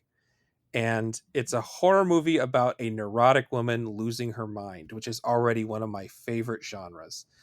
Like all that shit we Bill and I covered all these 70s movies, like Let's Scare Jessica to Death, and Images, and there's a bunch of giallo that are the same way. Oh yeah, Gialli I that are the love those same way. kind of movies. It's just a Images, sign me really up. Yeah. it's just a really like something about vulnerable women losing their minds, and like it's just a metaphor for loneliness, or Mm-hmm. Repulsion's another one, Yeah. not to give Roman Polanski too much credit, but that is one of the more important ones there. I'm sure my own therapist would have a field day trying to Yeah. figure out why I love those movies so much. Yeah, there's a book called House of Psychotic Women that's a part autobiographical, part critical dissection of movies like this by Mm-hmm. Kirla Janice, I think is how you say her last name. Kayla Janice, yeah. Yeah, and that's a great book and I just almost every movie she covers in that, even the ones that suck, are still like, yeah, I mean, this is an interesting movie. So It is. Censor is just connecting these things, and there is a Blu-ray from Vinegar Syndrome that has commentary tracks that I probably should have gone out of my way to buy and watch. And so I might have to get that too. I'm covering this. I don't want to do a lot of spoilers because this is a pretty new movie, and I want to admit that this is just me making assumptions about a lot of stuff. I don't know a lot about the making of this film because I haven't watched any of the behind the scenes stuff. I've just seen it Yeah, I don't twice. know a whole lot about it either. I just Um, just the experience of it. Still, like it's very unnerving, and had you seen it before? Was this your first yeah, time? I'd seen it before, Okay. and I guess it's one of those that like because oh boy, it's something I've been having a conversation with a lot of people about lately is that it does. I don't want to say like all these A24 and neon movies sort of blend together Uh-huh. to where I get them like they kind of all get mashed up in my brain at times, like Saint Maud, and like Mhm. there's a lot of these things that I know I saw this and I was like, as I'm watching this movie, I'm like, oh yeah, this one actually really worked on me. I just forgotten how effective it was because like I we've talked about this in the past too. When I grew up, my friends and I were always renting movies almost like as a dare or a challenge. Like Mhm. what's the weirdest thing we can find, or in some cases the grossest thing. And of course, we discovered the Faces of Death movies. Right. And even back then, I'm watching them going, what is this doing to my brain? Because Yeah. I don't know if I should be watching this. I don't know if this qualifies as entertainment. I mean, I had a friend who had a pet rabbit and he was just so upset because there's a segment where we see rabbits getting skinned alive. And I'm like, what? Why would somebody edit this? Why would somebody put this out into the world? And so as I've gotten older, I think there's going to be no new viewing of Cannibal Holocaust for me anytime soon. It's Yeah. just, I'm not saying like I'm too sensitive, I can't handle it anymore, but it's just, I don't know if it doesn't appeal to me. So that's why the opening parts of this movie really do work. It's magic on me in like in a psychological way, whereas like once it sort of becomes more about the mystery, I wouldn't say it loses me. I'm just not as engaged by it as I am like just the overall setup and her working. So it's very much like Barbarian Sound Studio, like her just Yeah. sitting in that editing bay. For me, that's the minutia of the censoring process is Mm-hmm. really Yeah, special. The idea that I'm seeing some real clips. The opening credits have clips from actual video nasties, sure. which I'm Yeah, going to go into that in a second, but I want to set this up a little more first. And then there are scenes from the fake movies that are created to sort of reenact some of the video nasties, and I'm recognizing that there's this serotonin rush that comes with that sort of minutia of it. That's more of what the original short is about. yeah, um yeah. and yeah, you kind of already answered the question, but I was going to ask is if it does this work as a horror film outside of that context, and would other people enjoy this as much as me? And I think you kind of answered that question already by saying that once the mystery starts unfolding, you think it loses a little bit. Just a little bit. Yeah, Not it's not still to not, good, but not to a degree to where I'm like, oh, I don't like it anymore. I wouldn't say like because nowadays I almost feel like I'm using this too often as a crutch, as a descriptor, but the Lynchian vibe a bit uh-huh. towards the end where it becomes like is this a hallucination, is this reality, what is really happening, that sort of experience. I'd love that normally, and maybe it's because like it's, and again, Barbarian Sound Studio, it certainly does Hmm. that to an extreme degree, and I don't get disengaged by it. Uh, I think probably like we're talking about just the minutia, the behind the scenes, just like what is this doing to her, and the masses like reacting to her approval of a particular movie that may or may not have caused copycat killings or something like that. Yeah. Yeah, that whole part of the movie really, yeah. I mean, I almost wanted to stay that, but I'm also not necessarily like, oh, I'm so disappointed that now it becomes about what happened to her sister. Mhm. I'm still interested in what happens, but it does become more kind of surreal. But I still think the visuals during that are still creepy and effective. So Well, and yeah, you keep bringing up Lynchian stuff when we talk, and for me, I like Lynch, but more in idea than practice. I'm a bit more of a Cronenberg guy for the yeah, yeah, early Cronenberg, and for me, Videodrome is another thing that comes up a lot with this one. hmm Is that the idea that it's a sort of reverse of Videodrome, where in Videodrome it is someone who is they're both incurring psychic damage from the things they see, yeah, but one yeah, of them yeah. is seeking out transgression because he wants to show the worst shit on his UHF station, or not even UHF. It's like pirate satellite station. hmm And the other one, it is her job to keep people from having to see that stuff. But they both end up getting this sort of psychic damage from it. And in both cases, the filmmakers don't believe that. And we know the filmmakers don't believe that. The filmmakers aren't saying, this is a thing and this will that watching bad stuff will be bad for you, but they're playing with the idea of it. Right. And that's inherently interesting to me. I mean, Yeah. I don't know if ultimately like I understand what happens, and and that's the other thing too. Is like I don't need to understand everything that No, this happens in one, the movie. I get Videodrome and Barbarian both kind of end this end in a way that you aren't sure what's real and what's not, Yeah, and that's kind of fine because that's part of the madness that's happened. You want the character to be just completely mad at the end, and so you as the audience have to be kind of mad with them. but could you see this like falling under the? I don't like reducing it to like, well, A24 puts out this kind of movie. Elevated horror. Yes, that's it. Of But course. the other thing I see passed around a lot is trauma horror. Yeah, yeah, And that's the huge. thing is in both those cases, those terms are both based on the rise of some really good movies. And yes, there is something to be said. It's the same thing that we were talking about when the Scream brand got old. People started to reject it. But Mm, when you go back and watch the good slick slashers of that period, they still work and they're just part of their period. So I think we just need to wait a little while and step back and look at this quote elevated trauma horror, A24 horror, whatever you want to call it. And I think that the cream rises to the top. yeah, yeah. And That would make sense. Yeah. then so this movie I think works for that, but it does fit that mold. So if someone is sick of elevated and trauma horror, this is maybe not going to be the best movie for them, and that's fair. And it's like maybe just put it on your watch list and give it get away from those kinds of movies for a while if you're I sick can of see them. people being burnt out. Yeah, You know. it's totally fine to get burnt out on anything. Like I'm shocked I'm not burnt out on some of the things I like. I think it says something about. I think that like I have undiagnosed spectrum disorder or something because there are just certain things I just don't get sick of, even though every Giallo movie is this. There's only like maybe 10 Giallo movies that have been spread over several hundred. It's the same thing over and over again. Yeah, Um, yeah. I mean, but some people get that way about romantic comedies of all yeah, things. You know, it just yeah, Christmas movies. sure. Yeah, Christmas romances, especially. I mean, they even have the same posters, but it's part of. I don't know. But if you're burned out on it, maybe this isn't the place to go for it. But the other thing going on here that is part of that elevated horror that gets wrapped up in the trauma horror thing is the politics.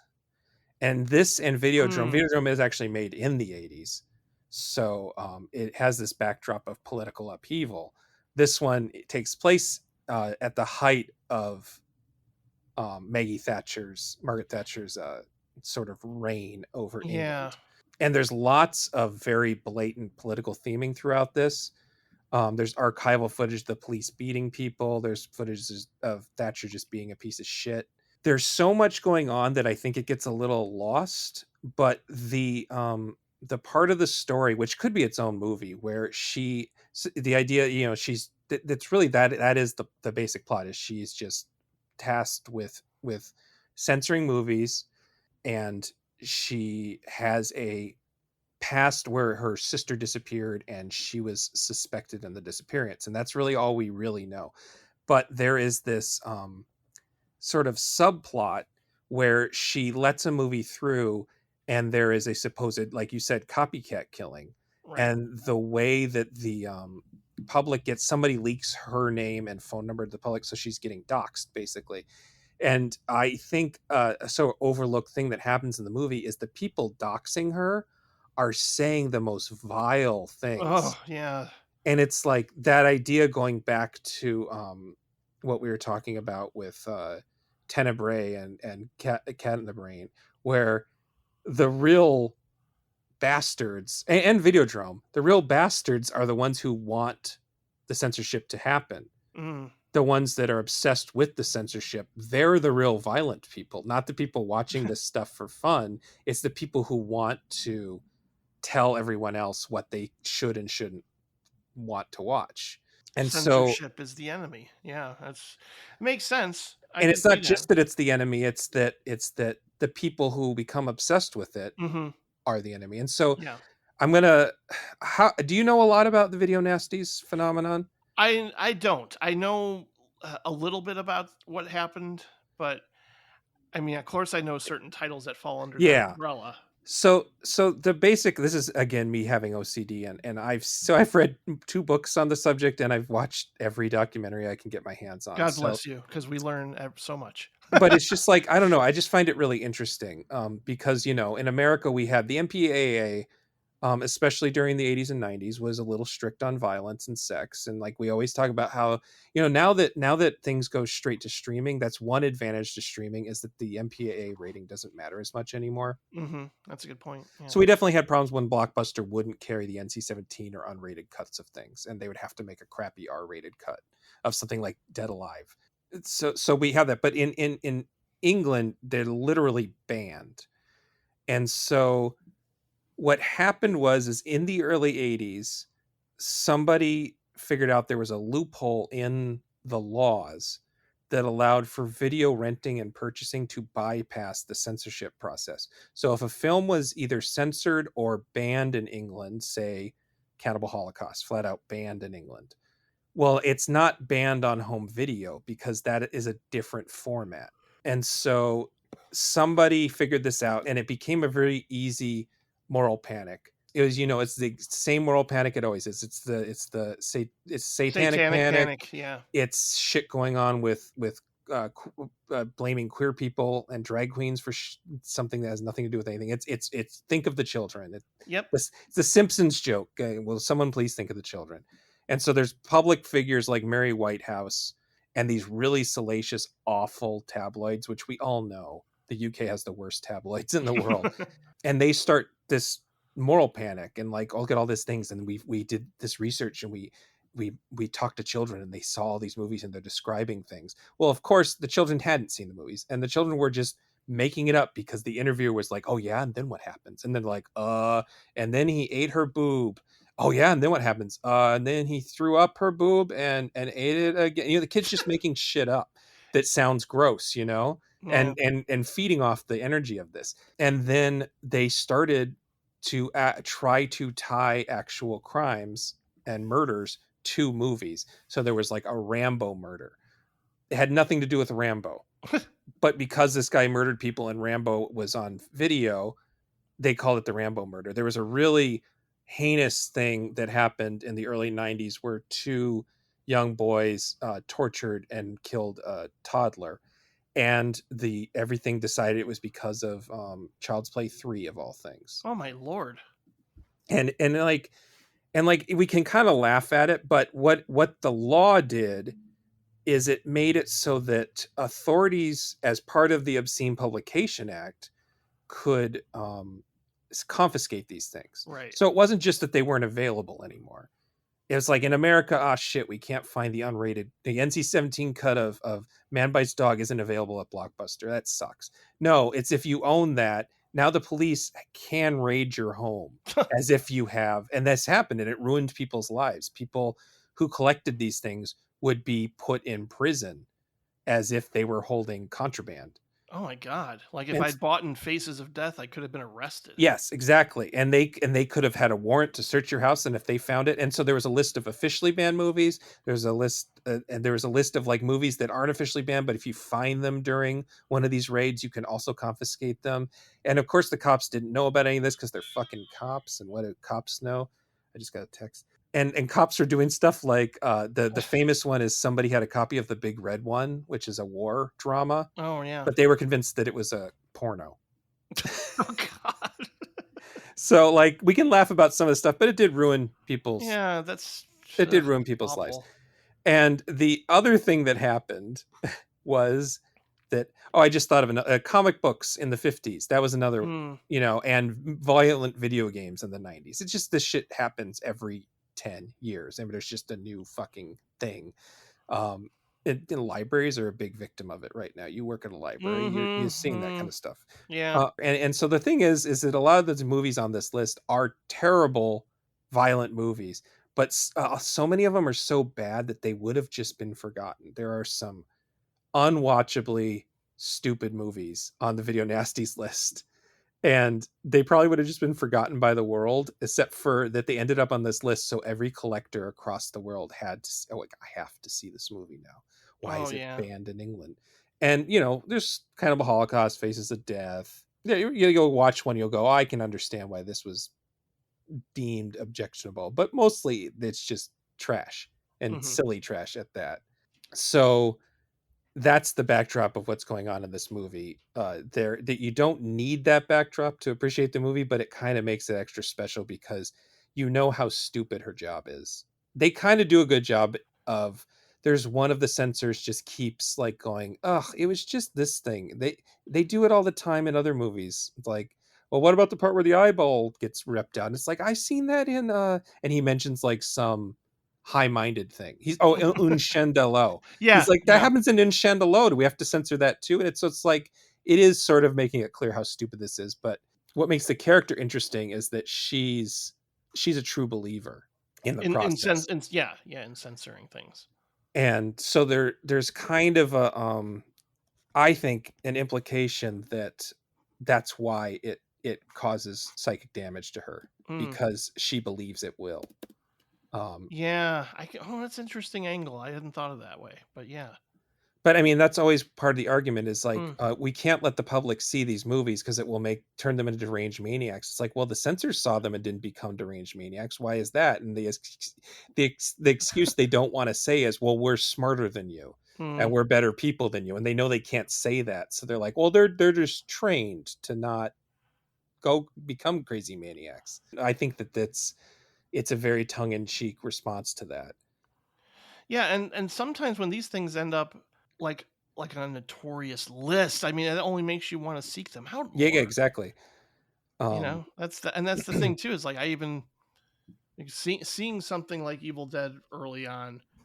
A lot of that had to do with the fact that, like, oh my god, this is as intense and extreme as it gets, and there's sexual abuse via tree, and like, I mean, there's like a lot of things that you think about now and you kind of go, wow. I mean, I wouldn't say that's tame, but like there's just, it's silly. It does seem silly to just it's harp comic on book. that. It's comic book violence. Yeah. Yeah. Nowadays. Yeah. It's Yeah. just, but it's, like I really liked the framing and, just what they decide to do with her character, and the actress is very good in it throughout. I almost want like another movie set in this world where it doesn't necessarily have to go down the trauma surrealist route necessarily. I wouldn't say I want a more grounded version of something like this, but I just liked where we're at, and thinking about, and like, this was a thought-provoking movie, and I hadn't expected it necessarily to be that in the way we're talking about it. Like, I thought, like, oh, this is just going to be another one of those movies where you just get caught up in a mystery and what happened, and we find out, and there's a big twist or something, and it really isn't that. And that's what I like about it. So I hope this filmmaker does more. Yeah. Well, see, so another thing that I think this movie does cleverly is it is a pretty potent satire of this kind of censorship. Mm-hmm. But at the same time, there is like a genuine theme about how she is a woman working in a man's world, and Yeah. she's censoring heavily misogynistic movies, and the people around her saying sexist things to her. And because she gets there's this sort of obsession she has of solving the thing, and for her it ties back to this trauma about her sister. But it's a similar thing that happens in like Dario Argento movies, where an amateur sleuth gets overly obsessed and puts Mm-hmm. themselves in dangerous situations trying to figure out the mystery. I guess there's some of that in Zodiac, the movie Zodiac. Oh he yeah. he goes, but in her case she is putting herself in a situation with men that from her point of view we perceive as dangerous. And um she knows this, and so she's frightened about it, but she's also fascinated in trying to figure things out. And she's sort of um that sort of leads to her doing acts of violence. Yes. uh and so her confusion with the threat of men who are just assholes, there's an interesting idea there. Like, I don't know about the morality of the idea of a woman sort of enacting violence. Like, it doesn't approach it like you would a revenge movie with a woman who like Mm-hmm. purposely goes out her way to do violence against men who have done violent things to her. It's more like she's been brainwashed by all this violence against women. She's been like, we have to assume she's seen I Spit on Your Grave. Yeah, I was just gonna mention that. Right. um and so that's like in her mind when she's going and talking to this man who she thinks is genuinely dangerous. Mm-hmm. So that's a really interesting level It to would it. have been interesting if she, yeah, castrates him in the bathtub. Yeah, yeah. And so, but Then it really becomes meta. it's not really that type of movie, but it also Yeah. is a movie where the more that she goes into this world, the more unrealistic it becomes. And like the format literally changes. Right. Yeah. It's changes, like its aspect ratio changes, its film format. It's all shot digitally, I think, either digitally or on a completely different film stock than the other scenes once she finally finds herself on a movie set. Um, and I mean, it, from that standpoint, it also sort of fits with pseudo meta textual thrillers like Antonioni's Blow Up and Coppola's The Conversation, Mm. which are again stories about the, like unsolvable mysteries that are tied to media, and getting obsessed with the minutia of the media Yeah, to and the point that where, obsession drives you mad. yeah, you're just driven crazy by it. It doesn't Yeah. make any sense anymore. Um, unlike Berberian Sound Studio, where just being around this madness sort of drives him mad, I guess is the better way to put that one. Yeah, yeah, like sometimes your job can just like you absorb the energy of what's around you, and Right. then it can have lasting effects. So I think I always like that idea in any sort of psychological horror movie, and this does this really well, and like a tight 85 minutes or something Yeah, too. it's short. Yeah.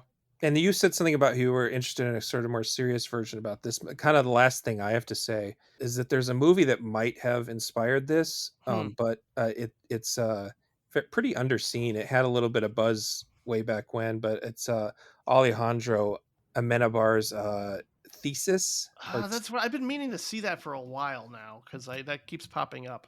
and that's about a Madrid college student who's writing a graduate thesis on media violence and discovers a snuff film, and then starts obsessively investigating this Yeah, murder, and then she ends up embroiled in all of it. I need to see this. And That, it's a really good movie, and I haven't seen it in 20 years because I don't know if it's available anywhere. It may be like a foreign I heard it. Blu-ray. That's the thing is like, I could swear that I heard it was coming out at some point, and that's why I keep waiting to see it. Maybe somebody has the rights to Somebody it coming out. announced it at some point in time, but I'm not seeing it. I'm not seeing a release date or anything for it yet. But yeah, no, this sounds totally up my alley. Yeah, it's a similar idea. It's just less surrealistic and more of a straight line thriller. Yeah. But yeah. So if you like this, watch that. Or if you like the idea of this, but you don't like the idea of elevated horror, um, or you don't have any interest in the Video Nasties stuff, seek that movie out for sure. But I think seeing them both is a good idea. Like, I think Censor was maybe my favorite horror movie of 2021. Can't remember what else came out that year. I don't either, but Is that did His House come out that year? Because that was a pretty yeah, good that movie. was good. Yeah, I think it did. Nope, 2020, the year before. Okay, so yeah, another trauma elevated horror movie that needs to get away from that being an unpopular signifier because it's a really great movie. Yeah, I know. People were really getting tired of trauma Yeah. as like just the go-to, I mean, there's a couple ones. characteristic of a character. Yeah, Yeah, Saint Maud didn't actually do it for me. it didn't either. Yeah, There's the I Am a Pretty Thing in a Pretty I House. like that. I I like like it everything. fine. I like Oz Perkins a lot, I actually. yeah, but I can see it didn't like thrill me. Yeah, So I understand what people are saying when they say these things. But sure. I think a lot of other movies are getting inadvertently put into those categories and that need to be kind of separated. And I think Censor's one of them. Yeah, I would agree with that. Yeah, I mean, it's it's a part of the story, but it's not the dominant like characteristic or the dominant theme, or just it's just a character, quality that this person has as a result of like what she's been through. I don't know if it's necessarily like about trauma. Hmm. I mean, maybe she's been traumatized to some degree by her job, or just the fact that she's censoring everything like you talked about. I'm sure that's a part of her psychological damage, but I don't Hmm. think I don't know. It's like not something you can easily define, which is what I like about it too. Like you can't Yeah. just say this is the reason why she turned out this way. There's it seems like it could be a number of things. Yeah. And I Possibly. mean, I don't think it's a spoiler to say that the crime is not solved in the end. Right. Uh, And sometimes that bothers just me, and just sometimes like it Blowout, works. Yeah. just like Blowout and The Conversation, the crime is not solved in the end. It's not really the point of the story in the end. Yeah, exactly. So yeah, that is our look at meta horror. A couple different kinds of meta horror, a couple not very good movies, but Yeah, interesting to I talk about enjoyed movies. this regardless. I mean, even if I wasn't crazy about a couple of them, I still value the experience of going through this and seeing, what a filmmaker thinks of their own work. Yeah, In a way, it's not something we're privy to all the time. I yeah, mean, yes, we have commentary tracks and essays and interviews and things like that, but it's just interesting to see a filmmaker in their actual film yeah, deconstructing themselves, which is why I always liked. I mean, I know nobody wants to really talk about Woody Allen anymore, and I get that and I understand, but something like Deconstructing Harry when it first came out, I found that really interesting too, in that regard, where it's just like, let me comment on what I do. yeah. And And I suppose to me, as a someone who's never really been a big Woody Allen fan, I was more interested in what his idea of deconstructing other, like yeah, deconstructing yeah, Bergman, for hmm, instance. sure, Like that, the meta joke in, the person who thinks they know what Kurt Vonnegut meant, and then you actually bring Kurt Vonnegut in to say that they don't know what they're talking about. yeah, yeah, That's a good joke. That's a good meta absolutely. joke. No, that's yeah. I think Annie Hall has definitely meta elements Mhm. to it. Yeah, Yeah, no, but it's this was fun. I'm looking forward to making this a yearly tradition where we just find something that we both find interesting, yeah, you know, yeah, to for talk sure, about. for sure. So, where can you be found these days? At the Chicago Public Library, it's my Okay, second home. No, not where dir- you can be assassinated. oh no, yeah, I probably shouldn't tell everybody the address or anything. I can be found at directorsclubpodcast.com, where I host a monthly podcast where we talk about a filmmaker of some kind. And this, for my birthday week coming up, Bill Ackerman and we're just going to talk about some more favorite movies. That's all. I wonder Something if sweet and simple. I wonder if there'll be any overlap with the things he talked about with me. Yeah, it could happen. You Yeah, never know. because that was basically the idea behind the ones I've done with him, are just basically his favorite movies. I just had to sort of like narrow it down to horror movies and the '70s, and that was the best I got out of it. Yeah, it's freeform. It's fun. It's just Okay. basically like, hey, everybody, if you haven't seen this movie, you should see it if you haven't already. Yeah. Yeah, and I'm like, I try to be on all the socials, but Letterboxd, and I got one of those silly Substack newsletter things that I try to keep up with too, where I'm trying to write reviews of favorite movies and songs, which can be found at 5years, the number 5years.substack.com. Good times. Cool. As per usual, you can find me on the Genre Grinder Facebook page. There is still a Genre Grinder Twitter, where I just put up the reviews. I don't really go on Twitter very much anymore. But if you want to hear my random thoughts on things, I am on Blue Sky at gabepowers.bsky.social. I was the first Gabe Powers there, so all the other Gabe Powerses have to. Yeah, that's right. Hey, everybody go to Blue Sky. Let's eventually all get away from Twitter. I don't know if that'll ever happen, but I like Blue Sky. And I always forget that. Yeah, I have a letterbox under Gabe Powers. I always forget to say that one. I actually have more followers on Letterbox than any other social media platform I've ever done, which makes sense. If anybody who isn't my close personal friend wants to follow me, why wouldn't they not follow me on the movie social media? And then the Genre Writer webpage is still up and running, and May is always for some reason, particularly busy month for review copies. And the people at Severin actually sent me a couple things. I haven't had a Severin review in almost 2 years, so that was kind of cool. And we then just rewatched Crimson Peak. I'm doing Del Toro later. Oh yeah. We just I should have that review done soon. I watched the 4K. It was interesting and really high definition. In the 4K definition, you can kind of see that it's digitally shot. It always looked more film-like to me, but when you get that far, there's just the slightest hint of that kind of daytime soap, kind of just a little bit. No, I'm looking forward to revisiting a lot of his films, because some of them I'm not as high up on as a lot of people, like Shape of Water and stuff. Like, there's some titles throughout his filmography I'm like, but I'm excited to talk about his work regardless. I love Crimson Peak. That one is pretty high for me. It's up there with his Spanish language ones. And I liked the second Hellboy quite a bit. I don't know if I could ever remember liking that too. Yeah. The first one's a little corporatized. It doesn't really it doesn't have the same feel to it. But yeah. I like Shape of Water is pretty good. I think I've only seen that one once. Yeah, it was all right. I think it's just because it won Best Picture and all that. It probably made me go, It was sweet. It was cool. It was fine. Yeah. And good then time. Also, thanks again to everybody who's supporting me over on Patreon. Again, with that money, it's not like a million people, but with that money, I am able to cover the hosting costs for the podcast itself. It's covering that cost, and then the extra cost I'm putting in on Zencaster.com to help me record these things more easily.